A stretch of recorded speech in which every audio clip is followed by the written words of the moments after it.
दौड़ने पूरी दिक्कत है।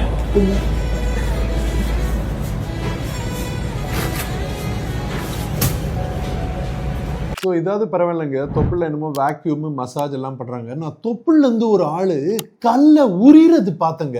ஸோ ஃபர்ஸ்ட் நம்ம தொப்புள்னா என்னன்னு கத்துக்குவோம். அப்பதான் இதை வச்சு என்னென்ன பண்ண முடியும்னு உங்களுக்கு தெரியும். அண்ட் உங்க உடம்பை பத்தி ஸ்கூல்ல சொல்லி கொடுக்காத சில விஷயங்களை நீங்க தெரிஞ்சுக்கணும்னா ஃபாலோ. தொப்புள்ன்றது ஃபர்ஸ்ட் என்னன்னு பார்த்துக்குவோம். தாயோட நஞ்சு கொடியில இருந்து குழந்தைக்கு வர கனெக்ஷன், அது பேரு தான் தொப்புள் கொடி இல்ல அம்பிளிக்கல் கார்டு. இது தாயார் கிட்ட இருந்து குழந்தைக்கு ரத்தத்தை எடுத்துட்டு போவோம். அண்ட் அந்த ரத்த குழா வழியா ஊட்டச்சத்து எடுத்துட்டு போவோம். அந்த ரத்த குழா வழியா குழந்தைகிட்ட இருந்து அழுக்க வெளியே எடுத்துக்கும். இங்க புரிஞ்சுக்க வேண்டிய விஷயம் என்னன்னா, பிறக்க போற குழந்தைங்களோட இன்டர்னல் ஆர்கன்ஸுக்கும் இந்த தொப்புள் கொடிக்கும் ஒரு கனெக்ஷனே இல்ல.